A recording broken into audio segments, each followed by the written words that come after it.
Power system ইঞ্জিনিয়ারিংয়ের আজকের লেকচারে আমার থার্ড ইয়ার স্টুডেন্টদের স্বাগতম। তো তোমাদের সিলেবাসে দুটো টপিক আছে, তিনটা টপিক। একটা হলো introduction to circuit breaker, introduction to relays, and introduction to flexible AC transmission system controllers, বা যেটার নাম সংক্ষিপ্ত নাম হলো ফ্যাটস। তো আজকে আমাদের টপিক হলো introduction to circuit breakers and introduction to relays. Circuit ব্রেকারের রিলে সম্বন্ধে এই টপিক পড়ার আগেও সবারই নাম শুনেছে বা কম বেশি ধারণা আছে। তো আজকে আমরা এটার একটু আলোচনা করব। সার্কিট ব্রেকারের প্রারম্ভিক কথা, চ্যাপ্টারের নামে 19, সার্কিট ব্রেকার, বই V K Mehta. During the operation of power system it is often desirable and necessary to switch on or off the various circuits. কেমন সার্কিট সেগুলো ট্রান্সমিশন লাইন হতে পারে, সেটা হতে পারে ডিস্ট্রিবিউটর, হতে পারে generating plants. Under both normal and abnormal condition normal হোক আর অ্যাবনর্মাল হোক, অর্থাৎ ফল্ট আসুক আর ফল্ট না আসুক। ফল্ট না আসলে যে হবে না এমন তো না, আমার মেনটেন্যান্স দরকার হতে পারে। In earlier days the function use to be perform by switch, আগে একটা সুইচ ধরে এটা কাজটা করা হতো, and a fuse placed in series with the circuit. Previously একটা ফিউজ লাগতো, একটা সুইচ দিয়ে এই কাজ করা হতো, কিন্তু পরবর্তীতে ধীরে ধীরে এগুলা প্রতিস্থাপিত হয় সার্কিট ব্রেকার দ্বারা। তো ওগুলোর কি ডিসঅ্যাডভান্টেজ ছিল? Fuse blows out, it takes quite some time to replace and restore supply to the customer. যখন এটা পুড়ে গেলে আবার এটা রিপ্লেস করতে হতো, সময় লাগতো। তাছাড়া একটা ফিউজ খুব বেশি হাই কারেন্ট করতে পারতো না। আমাদের সিস্টেমের রিকোয়ারমেন্ট যদি হাই কারেন্ট থাকে তাহলে আমি কী করবো? তাহলে কি আমি ফিউজের উপর ডিপেন্ডেন্ট থাকবো? মোটেও না। সেক্ষেত্রে আমার এর চেয়ে আপডেট এলিমেন্ট লাগবে। যেমন ইলেকট্রনিক্সে ভ্যাকুয়াম টিউব ছিল প্রথম, তারপর আমার ট্রানজিস্টর অর্থাৎ তার ডায়োড থেকে ট্রানজিস্টর, তারপরে আমরা সেও মতো থাকি নাই, মাইক্রো কন্ট্রোলার ইউজ করেছি, তারপরে আরও এর পরবর্তীতে আর্টিফিশিয়াল ইন্টেলিজেন্স এসেছে। তো যাই হোক, আমরা এই আলোচনায় থাকি। Due to this disadvantages, the fuse use of switches and fuses is limited to low voltage and small capacity circuits, where frequent operations are not expected for switching and protection of distribution transfers, lighting circuits, branch circuits of distribution lines. When the advancement with the advancement of power সিস্টেমের অগ্রগতির সাথে সাথে লাইনগুলা এবং অন্যান্য ইকুইপমেন্টগুলা খুব উচ্চ ভোল্টেজে কাজ করে এবং অনেক বেশি কারেন্ট ক্যারি করে। এই যে অ্যারেঞ্জমেন্টটা সুইচেস অ্যালং দ্য ফিউজ বরাবর cannot serve the desired function of the switch gear in such high capacity circuits. তাহলে এই সুইচের ব্যাপারগুলা এটা কি করতে পারছে না। হাই ক্যাপাসিটি সার্কিট যদি হয়, অর্থাৎ যে সার্কিটে কারেন্ট বেশি, সেই সার্কিটের ক্ষেত্রে নর্মাল বা অ্যাবনর্মাল কন্ডিশনে সার্কিটটাকে আইসোলেট করার কাজটা করতে পারছে না। এই যে দিস নেসেসিয়েটস এইটা to employ a more dependable means of control such as is obtained by the use of circuit breakers. এটা প্রয়োজনীয়তা দেখা দেয়, এই জিনিসটাই মানে প্রয়োজনীয়তা অনুভব করায়, একটা ব্যবস্থা করতে বা নিযুক্ত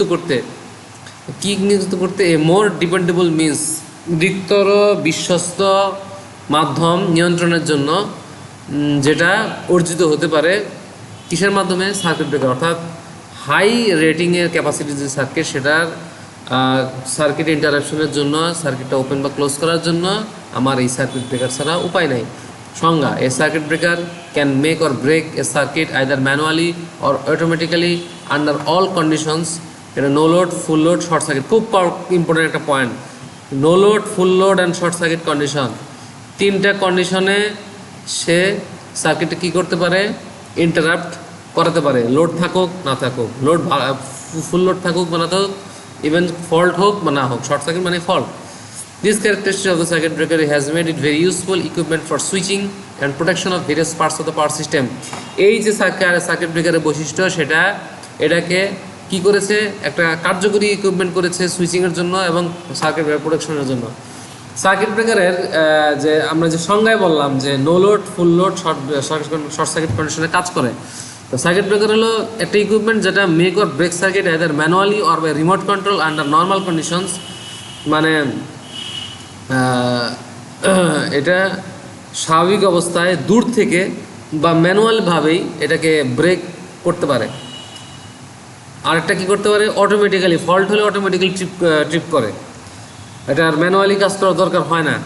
ম্যানুয়াল চাইলেও করা যায়, ম্যানুয়াল না হলেও এর পারে। Make a circuit either manually or remote control under fault condition, অর্থাৎ নর্মাল বা ফল্ট কন্ডিশন যে কোনো কন্ডিশনেই দূর থেকে বা ম্যানুয়ালি সার্কিটকে ব্রেক এবং মেক, অর্থাৎ সার্কিটটা ব্রেক মানে ওপেন করে দিলাম, মেক মানে ক্লোজ করে দিলাম, এই ক্ষমতা সম্পন্ন যে সুইচ গিয়ার সেটাই হলো সার্কিট ব্রেকার। আচ্ছা, এটার অপারেটিং প্রিন্সিপাল পড়াতে হবে, আরও বেশ কিছু টপিকে পড়াতে হবে।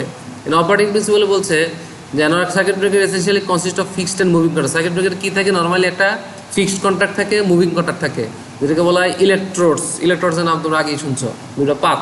Under normal operating conditions this contact, যখন সিচুয়েশন নর্মাল থাকে তখন এটা ক্লোজ থাকে এবং উইল নট ওপেন অটোমেটিক, এবং অটোমেটিক্যালি এটা খুলবেও না। Until and unless the system is become fault, তখন সিস্টেম ফল্ট না আসবে বা না হবে। Of course the contacts can be open manually, অবশ্যই কন্ট্যাক্টগুলোকে ম্যানুয়ালি ওপেন করা যায়। কিসের মাধ্যমে ওপেন করা যায়? রিমোট কন্ট্রোলের মাধ্যমে। whenever যেটা দরকার হয়, when a fault occurs on any part of the system, সিস্টেমের কোনো জায়গায় যদি ফল্ট ঘটে, the trip coils of the circuit breakers get energised. হলো সার্কিট ব্রেকারের মধ্যে শুধু ইলেকট্রোড থাকে তা না, এটা ট্রিপ কয়েল থাকে, ট্রিপ কয়েলটা এনার্জাইজ হয় এবং এই যে মুভিং কন্ট্যাক্টসগুলো পুলড অ্যাপার্ট। যেহেতু মুভিং কন্ট্যাক্ট, তার মানে সেই কন্ট্যাক্টটা মুভ করবে, তার পজিশন থেকে সরবে, ফিক্স কন্ট্যাক্ট কোনো সরবে না। তো moving contacts pulled apart, pulled মানে ধাক্কা দিয়ে উইথ হাইসে অ্যাপার্ট বাই সাম মেকানিজম, বা কোনো ট্রিপ করার সাথে সাথে সে তার অবস্থান থেকে চেঞ্জ হবে একটা মেকানিজমের মাধ্যমে এবং সার্কিটটা ওপেন করে দিবে। কারণ কন্ট্যাক্ট ক্লোজ ছিল, যে কোনো একটা কন্ট্যাক্টে সরতে হবে, পজিশন থেকে সরাটাই হলো সরবে, সরার সাথে সাথে ওপেন হয়ে যাবে। এবং কোন কন্ট্যাক্টটা সরবে বোঝা যায় যে মুভিং কন্ট্যাক্টটি সরবে। When the contacts of the circuit breakers are separate, এই ব্যাপারটা একটা ইম্পর্টেন্ট ফ্যাক্ট। যখন কন্ট্যাক্টস তো সেপারেট হবেই, কোন সময় সেপারেট হলো? ফল্ট কন্ডিশন সেপারেট হলো, তখন কী হবে? একটা আর্ক হবে। আর্ক মানে সোজা কথা স্পার্ক। স্পার্ক কী জিনিস তোমরা নিজেরা খুব ভালো করে জানো, এটা যে নন টেকনিক্যাল লোক সে জানে যে স্পার্ক কী জিনিস। স্পার্কের ইফেক্ট যে বোঝে সে আরও ভালো জানে যে স্পার্ক কী, মৃত্যুর কারণ। Arc is struck between them, তাদের ওই দুই কন্ট্যাক্টের মাঝখানে একটা স্পার্ক হবে। Then this current is thus able to continue until the discharge ceases. এবং এই যে কারেন্ট, এটা স্পার্ক মানে আগুনে, এটা তো বিদ্যুতেরই, সেটা কী হবে? সমর্থ হবে, কন্টিনিউ এটা হতে থাকবে যতক্ষণ না আনটিল দ্য ডিসচার্জ সিজে, অর্থাৎ যতক্ষণ না ফল্টটা আমার ক্লিয়ার হচ্ছে, ততক্ষণ পর্যন্ত কন্ট্যাক্টটা ওপেন হয়ে যাচ্ছে, ততক্ষণ এই জিনিসটা থাকবে। The production of the arc not only delays the current interruption process. এখানে একটা ফ্যাক্ট, অর্থাৎ এটা তো হবেই, আর্ক প্রডিউস হওয়া তো বন্ধ করতে করা যাবে না। আর্কের মান কম বেশি করার অপশন থাকতে পারে, আর্ক যাতে কমানো যায়, বাড়ানো যায়। এই আর্ক যতক্ষণ এই আর্ক তৈরি হবে, ততক্ষণ কি কারেন্ট ইন্টারাপশন, আমার সার্কিট ব্রেকারের যে মেইন কাজ, সেটা বিলম্বিত হবে। বাট অলসো কী করবে? এটা প্রচুর হিট তৈরি করবে। মানে একটা ইকুইপমেন্টের সিস্টেমে হিট তো খুব খারাপ জিনিস, সেটা কী করবে? ড্যামেজ দেওয়া সিস্টেম, এমনকি সার্কিট ব্রেকার নিজেও ড্যামেজ দিতে পারে। Therefore the main problem in a circuit breaker is to extinguish the arc, অর্থাৎ এই আর্কটাকে দমানো, কমানো, প্রতিরোধ করা, সেটাই হলো সবচেয়ে গুরুত্বপূর্ণ উপায়। Within the shortest possible time, সর্বনিম্ন সময়ের মধ্যে, সবচেয়ে সংক্ষিপ্ত সময়ের মধ্যে, যাতে হিট জেনারেটেড বাই, যার মাধ্যমে এর মাধ্যমে উৎপাদিত তাপ কি ভয়াবহ পর্যায়ে না যায়। Arc phenomenon, when a short circuit occurs a heavy current flows to the contacts of the circuit breakers। যখন শর্ট সার্কিট হয়, একটা বড় ধরনের কারেন্ট প্রবাহিত হয় কন্ট্যাক্ট সার্কিট ব্রেকার কন্ট্যাক্টের বিপরীত দিয়ে, যাতে কি কখন বিফোর দেওয়ার open up by the protector system, মানে নিরাপত্তা ব্যবস্থা যে প্রোটেক্টিভ সিস্টেম, সেটা দ্বারা বিচ্যুত হওয়ার আগে একটা স্টার আর্ক হবে। At the instant when the contacts begin, যখন কন্ট্যাক্টসগুলো সেপারেট হতে যাবে, তখন কী হবে? কন্ট্যাক্ট এরিয়া ডিক্রিজেস র্যাপিডলি, অর্থাৎ তাদের যে এলাকা, মানে যারা স্পর্শ করতেছিল, তাই না? তো the contact area decreases rapidly, তাদের যে স্পর্শের জায়গাটা সেটা খুব দ্রুত গতিতে কমা শুরু করবে। And large fault current কসেস increased current density, অর্থাৎ অতিরিক্ত ফল্ট কারেন্ট কী ক্রিয়েট করবে? অতিরিক্ত কারেন্ট ডেন্সিটি। কারেন্ট বেশি তো কারেন্ট ডেন্সিটি বেশি, যে কোনো কিছুর বেশি মানে সেটা ডেন্সিটি বেশি, ঘনত্ব বেশি। আর ঘনত্ব বেশি এই কারণে, কারণ এরিয়াটা কম। কারণ ঘনত্ব মানে হলো ওই জিনিসটা ডিভাইডেড বাই তার আয়তন। তাহলে আয়তনটা তো আমার কমে গেছে। এরিয়া আমি বলছি যে কন্ট্যাক্ট এরিয়া বা ক্ষেত্রফল বা আয়তন দুইটাই ইউজ হয় ঘনত্ব বের করার ক্ষেত্রে। তো ঘনত্বটা যখন এরিয়াটা কমে যাচ্ছে, তখন কি হচ্ছে? তখন কারেন্ট ডেন্সিটি বাড়ছে and hence rise in temperature এবং তাপমাত্রা বাড়াচ্ছে। এই heat produced in the medium between the contacts usually the medium is oil or air, অর্থাৎ এই যে দুইটা কন্ট্যাক্ট থাকে এর মাঝখানে কী থাকে, এটা হইতে পারে বাতাস, হইতে পারে তেল, সেটা sufficient two ionise the air, ওই যে আয়োনাইজ ওই এয়ার বা অয়েল সেটাকে ভ্যাপোরাইজ করবে, অর্থাৎ অয়েলটাকে ভ্যাপোরাইজ অ্যান্ড আয়োনাইজ দেওয়া হলো, অয়েলটাকে ভ্যাপোরাইজ এবং আয়োনাইজ করবে, কারণ কন্ট্যাক্টের মাঝখানে অয়েল বা এয়ার থাকবে। তো সেটাকে কী করে দিলে ওই যে আর্ক যে প্রডিউস হলো, যে হিট যে প্রডিউস হলো, আর্ক মানেই হিট, তো সেই জিনিসটা করবে ওইটাকে তরলকে বাষ্পীভূত করবে বা আয়রকে বা এয়ারকে বাষ্পীভূত করবে, তরলকে বাষ্পীভূত করবে, এয়ারকে মানে আলাদা করে দিবে, অর্থাৎ এয়ারকে ওই জায়গা থেকে সরিয়ে দিবে। The ionized air vapour acts as a conductor and arc is struck between the conductor, ওই যে বাতাসটা ওইটাই কিন্তু একটা কন্ডাক্টর এবং ওই আর্কটা কিন্তু কন্ডাক্টর মাঝখানেই হবে, ওটা কিন্তু একটা প্রবাহী হিসেবে কাজ করবে ওই যে বাতাসটা বা এইটা। The potential difference between the contracts is quite small, দুইটার কন্ট্রাক্টের মধ্যে পটেনশিয়াল ডিফারেন্স খুব কম হবে অ্যান্ড জাস্ট সাফিসিয়েন্ট, এবং অতটুক কমই হবে যাতে মেইন আর্কটাকে সে মেনটেন করতে পারে, আর আর্কটা এমন লেভেলে না যায় যাতে সিস্টেম বা ওই সার্কিট ব্রেকার ড্যামেজ না হয়, অর্থাৎ সার্কিট ব্রেকার কন্ট্যাক্ট ক্লোজ ছিল, ওপেন যখন হয়ে যাবে তখন তার মধ্যে ডিস্টেন্সটা এমন হবে না যাতে সেই ওই কন্ট্যাক্ট সেপারেট হওয়ার জন্য উৎপাদিত যে আর্কটা সেটা পুরো সিস্টেম বা ব্রেকারের ড্যামেজ ঘটাতে পারে। This arc provides a low resistance path, ওই যে আর্কটা সেটা কী করবে, একটা কম রেজিস্ট্যান্সই করবে, and consequently the current in the circuit এবং remains uninterrupted so long as the arc present, যতক্ষণ পর্যন্ত আর্কটা থাকবে ততক্ষণ পর্যন্ত ওই বিদ্যুৎটা কী হবে, রয়েই যাবে। এটা আমি আগেই বলেছি যে কারেন্ট আর্কটা থাকা পর্যন্ত কারেন্ট যাবে না, এবং আরেকটা আরও কারেন্টের যে ইটাকে বিলম্বিত করবে, অর্থাৎ কারেন্ট ইন্টারাপশন, সার্কিট ব্রেকারের যে মেইন কাজটা এটাকে ইন্টারাপশন করবে। অর্থাৎ আর্ক, এখানে আমার সার্কিট ব্রেকারের আর্ক বিষয়টা আলোচনা করার উদ্দেশ্যই একটা, যে আমার আর্ক যে প্রডিউস হইলো সে আর্কটাকে কতটা মিনিমাইজ করা যায় যাতে সিস্টেম বা ব্রেকারের ক্ষতি না হয়, এবং আর্ক তৈরি হবেই, কারেন্টও থাকবে, সেটাকে নিয়েই আমার করতে হবে। যেমন আমাদের সিস্টেমে রিঅ্যাক্টিভ পাওয়ার থাকবেই, আমার রিঅ্যাক্টিভ পাওয়ার কী করে মিনিমাইজ করা যায় সেটা চেষ্টা করতে হবে। উইদাউট রিঅ্যাক্টিভ পাওয়ার এটা কিন্তু আমরা কল্পনা করতে পারি না।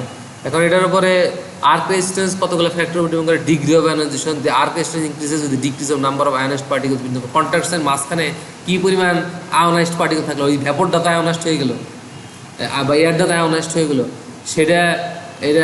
ওটা না, যত কমবে তত আর্ক রেজিস্ট্যান্স ইনক্রিজ করবে। আর হলো আর্কের length, arc resistance increase the length of the arc, লেন্থের যে সেপারেশন অফ দ্য কন্ট্রাক্টস, মানে এটার মানে লেন্থ অফ দ্য আর্ক বলতে বোঝায় কি, আর্ক কোথায় হলো, কন্ট্রাক্টসের মাঝখানে হলো, দুইটা যে কন্ট্রাক্ট সেপারেট হয়ে গেলো, এর ডিস্টেন্সটা কেমন, অর্থাৎ ওটা যত বেশি হবো তত বেশি আর্ক বাড়বো, আর মানে অয়েল বা এয়ারটা যত কম আয়োনাইজড হবে তত আমার আর্ক রেজিস্ট্যান্স বাড়বে। দুইটার important factor, degree of ionisation এবং length of the arc.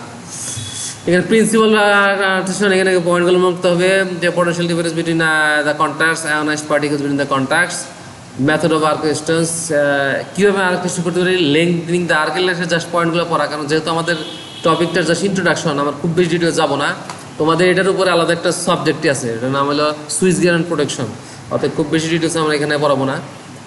লেংথেনিং the arc, cooling the arc, reducing cross section of the arc, splitting the arc, low resistance current zero method, এগুলো দরকার নাই। Important terms, arc voltage, restriking voltage, recovery voltage, খুব important. তো it is the voltage that appears across the contracts of the circuit breaker during arcing period, arc যখন হচ্ছে, arc produce হচ্ছে, সেই সময় ওই কন্ট্রাক্টসের মধ্যে যে পোটেনশিয়াল ডিফারেন্স সেটা।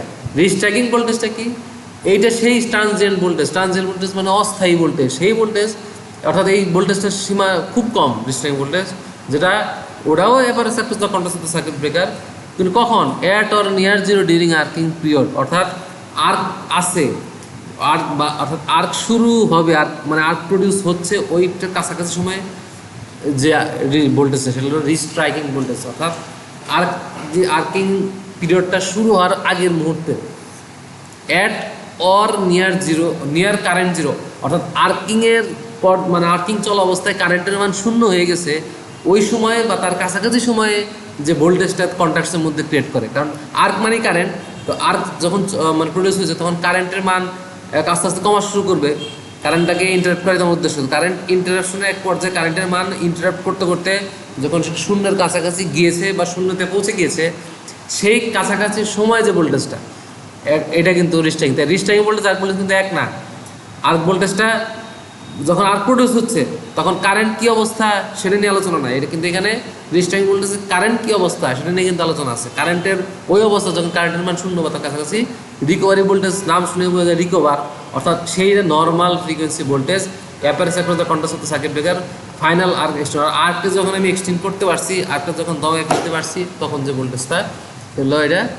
ক্লাসিফিকেশন করে খুব important. Oil circuit breaker, air blast circuit breaker, sulphur হেক্সিমের circuit breaker, vacuum circuit breaker, প্রত্যেকটা ডিটেলস বর্ণনার সময় নাই, সুযোগ নাই, সিলেবাসও নাই। এখানে প্রত্যেকটার ইন্ডিভিজুয়াল অপারেশন আছে, প্রত্যেকটার আছে, সেটা এটার আলোচ্য বিষয় না।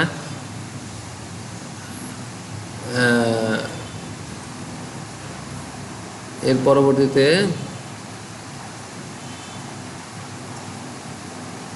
তোমরা এইখান থেকে এই প্রবলেমস অফ সার্কিট ইন্টারাপশন এই টপিকটা একটু পড়ে নিও।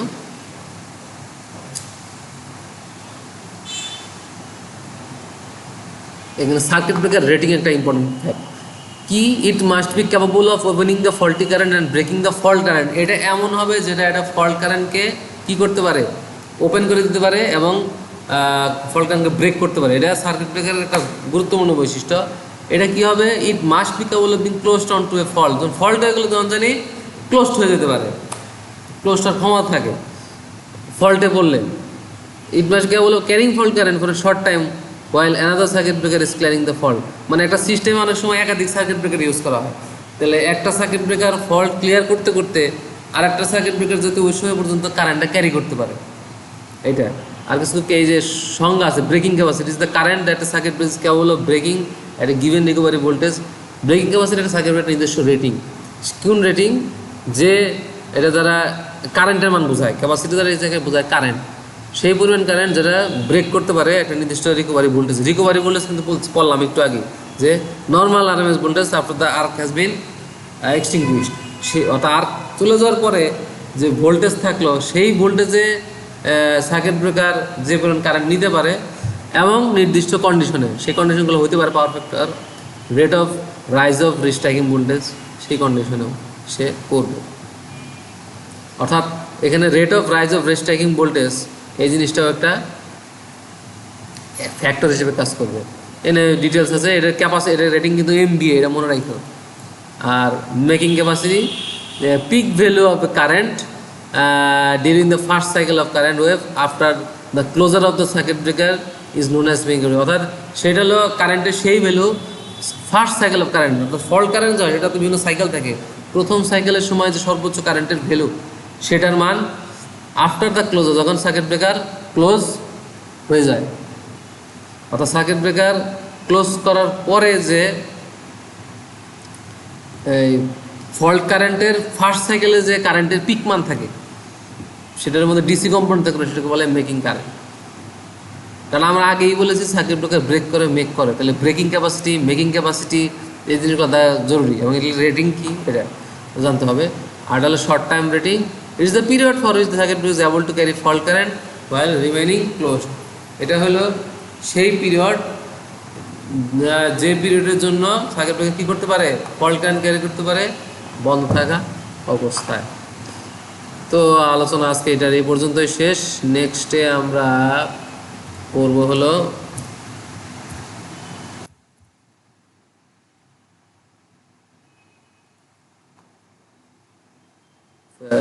রিলে। তো আজকের আলোচনা এই পর্যন্তই। আল্লাহ হাফিজ।